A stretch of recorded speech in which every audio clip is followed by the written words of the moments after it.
Si Donald Trump, yung isa sa pinakamalalaking negosyante yan sa Amerika. Supposedly, ang bumoto sa kanya, yung maraming ordinaryong Amerikano, hindi na masaya kasi so ano yung nangyayari sa Amerika, yung krisis sa ekonomiya, yung sobrang dami na ng walang trabaho. Tinignan ng iba si Trump na parang alternative dun sa status quo. Pero sa actual, he comes from the same elite circle. So yung cabinet niya ngayon, ang composition, yung mga heads ng mga pinakamalalaking kumpanya, yung state secretary, head ng ExxonMobil, yung iba pang cabinet members na mga general o kaya former generals. Yung umiiral na sistema ay kinakatawan din talaga ni Trump at saka ng kanyang kabinete.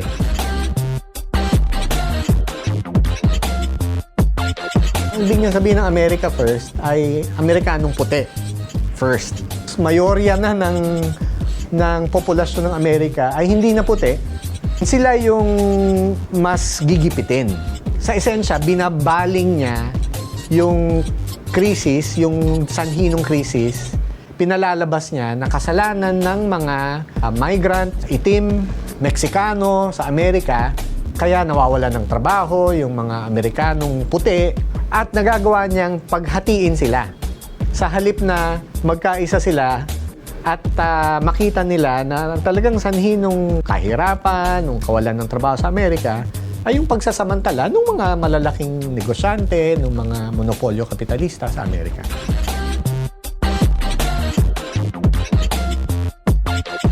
Yung mga medyo negosyante rin sa US na medyo nararamdaman nila na dehado sila kahit sa neoliberal globalization, inano niya yon, no? Inatras niya yung TPP. Pero hindi rin makatulong yon kahit doon sa mga ordinaryong mamayang Amerikano kasi in the first place, ekonomiya na ng US ay nakadepende rin yan sa paano siya makapag-export sa ibang bansa at paano siya makapag-samantala sa cheap labor o murang lakas paggawa. Paano ngayon sila magsasamantala ng cheaper labor sa ibang bansa o even domestically, lalo na pinapaalis nila yung mga migrants, no? Yung mismong logic ng mga kapitalista, ng mga negosyante, hindi yan aayon dun eh.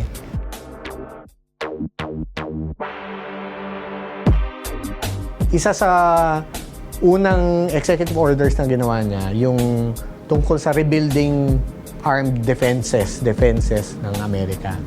Para iprotektahan at igiit yung kanyang kapangyarihan at interes ng mga pinakamalalaking negosyanteng Amerikano na kailangan nilang protektahan yung kanilang investment sa iba-ibang bansa o kailangan nilang mag-access ng raw materials o cheaper labor sa ibang bansa. Sukdo lang mandigma siya, gumamit siya ng mga tinatawag na surrogate armies, ibig sabihin army ng ibang bansa pero sa totoo lang sunod-sunuran sa Amerika. Wala na siyang pakialam sa UN. Sa panahon kasi ni Obama at saka kahit kay Hillary, mahalaga sa kanila yung pagpapanggap na yung mga ginagawa ng Amerika ay hindi lang para sa Amerika, kung hindi what's good for the world, di ba? Kay Trump, malamang wala na siyang pakialam sa ganon. Kaya nga America first, yun, no?